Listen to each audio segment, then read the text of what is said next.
கதை கேட்கலாமா? வாங்க. ஒரு விவசாயி இருந்தார். அவர் என்ன பண்ணார் அப்படின்னா, மூங்கில் மரத்தை போடலாம் அப்படின்னு சொல்லி பிளான் பண்ணி சீட் போட்டிருந்தார். அந்த சீடு போட்டு டெய்லி தண்ணி ஊற்றி அதை பராமரித்து வந்ததை வித் ஃபுல் ஆஃப் லவ் எல்லாத்தையும் பண்ணிகிட்டே வந்தார். Day by day, week of week, month and month அது எல்லாமே என்ன பண்ண நீட்டாக பண்ணிகிட்டே வந்தார். ஆனால் ரொம்ப டின்னியாகவே இருந்துச்சு. ஆனால் அவன் என்ன பண்ணல அப்படின்னா, கிவ் அப் பண்ணவே இல்லை. நம்ம பண்ணுவோம், தண்ணி ஊற்றுவோம், அது வந்துடும் ஊற்றிட்டே இருந்தார். ஊற்ற என்ன ஆகிட்டு இருந்துச்சு அப்படின்னா, திடீர்னு ஒரு நாள் என்ன ஆயிடுச்சு அப்படின்னா, திடீர்னு நல்லா பெருசாகிட்டே போயிடுச்சு. நல்லா பேம்பு ட்ரீ நல்லா பெருசாகிட்டே இருந்துச்சு. பெருசாகிட்டே வந்து நல்லா ஸ்ட்ராங்காக இருந்துச்சு.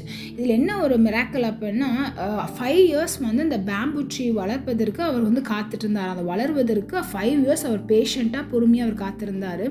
பொறுமையாக காத்திருந்தது மாத்திரம் இல்லை, இதில் என்ன ஒரு முக்கியமான விஷயம்னா, 6 வாரத்திலேயே 90 அடி உயரத்தில் அந்த பேம்பு ட்ரீ வந்து வளர்ந்ததே அந்த கதையில் நம்ம பார்க்குறோம். இப்போ என்ன விஷயம் அப்படின்னா, யோசித்து பாருங்க, 5 வருஷம் ஒரு மூங்கில் மரத்துக்காக இவர் காத்துட்டு இருந்தாராம். 5 வருஷம் இந்த மூங்கில் மரத்தில்.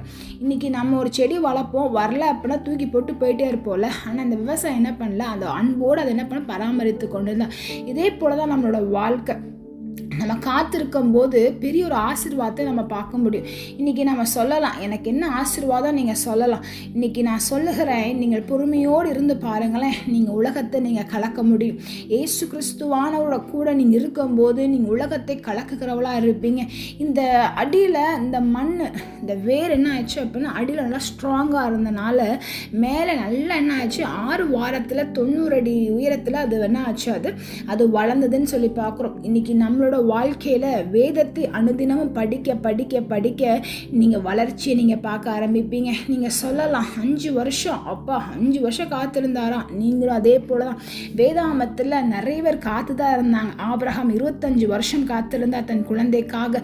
இன்னைக்கு யோசேப்பு எல்லாருமே காத்து தான் இருந்தாங்க. இன்னைக்கு நீங்கள் காத்திருந்து பாருங்கள், கர்த்தர் பெரிய காரியங்களை செய்வார்.